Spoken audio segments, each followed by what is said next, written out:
Sabe aqueles dois pilares que a gente sempre vê na entrada de templos, de lugares sagrados? Pois é, eles estão ali por um motivo muito especial. E olha, não é só arquitetura não. Eles são como um mapa do universo e também da jornada humana. Que tal a gente decifrar esse mistério juntos? A grande pergunta é essa: por que sempre dois pilares na porta de entrada? O que será que eles estão guardando ali ou o que eles realmente representam? Para a gente começar a entender isso, a gente precisa voltar um pouquinho no tempo, para uma das construções mais lendárias de toda a história. E é lá no famoso Templo do Rei Salomão, uma construção icônica da antiguidade, que a nossa história começa. É dentro das lendas desse lugar que a gente encontra a origem desses símbolos tão potentes.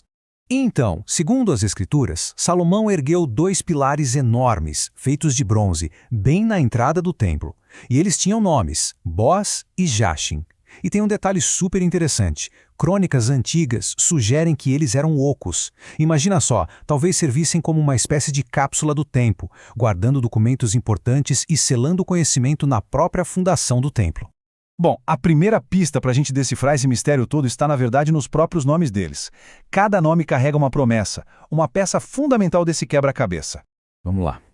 Boaz, ou a coluna B, vem do hebraico e significa na força. Do outro lado, Jachin, a coluna J, se traduz como ele estabelecerá. Então, de um lado a gente tem a força e do outro o ato de estabelecer algo. E aqui é que a mágica acontece, sabe? Na combinação. Juntos eles formam a frase: ele estabelecerá com força. Isso simbolizava uma fundação sólida, divinamente estabelecida e muito poderosa. Era a própria promessa de que o templo e o reino iam durar. Mas, olha, o significado vai muito além dos nomes. Os pilares representam a própria natureza dual do universo. Eles são os grandes opostos cuja interação basicamente governa toda a existência. Pensem assim. Jachin, o pilar ativo, está associado ao masculino, ao sol, à luz e ao fogo. Em contraste, Boaz, o pilar passivo, representa o feminino, a lua, a escuridão e a água. O mais importante aqui não é ver isso como um conflito, mas sim como um equilíbrio, um complementa o outro, que nem o dia e a noite. E embora a Bíblia descreva os dois pilares como sendo de bronze, a tradição maçônica atribui cores para simbolizar esses princípios. Jachin é associado ao vermelho, a cor da ação, da energia, enquanto Boaz é associado ao branco ou ao preto, que são as cores da receptividade, da matéria. Claro, símbolos tão antigos assim acabam acumulando várias interpretações, né? Alguns veem os pilares como uma referência às colunas de fogo e de nuvem que guiaram os hebreus no deserto. Outros sugerem uma conexão com símbolos de fertilidade ainda mais antigos. E tem até uma interpretação mais pragmática, de que eles eram simplesmente marcos de arquitetura para mostrar solidez e força. Ok, mas como é que todo esse simbolismo antigo se manifesta hoje em dia? Para descobrir, vamos entrar numa loja maçônica e ver como esses pilares guiam a jornada de quem se inicia. A tradição diz que os trabalhadores do Templo de Salomão eram pagos em locais diferentes, conforme o grau de experiência deles. A maçonaria moderna usa isso de forma simbólica. A jornada do aprendiz começa no norte, perto de Boaz, o pilar da matéria. Como companheiro, ele avança para o sul, para Jachin, o pilar do intelecto.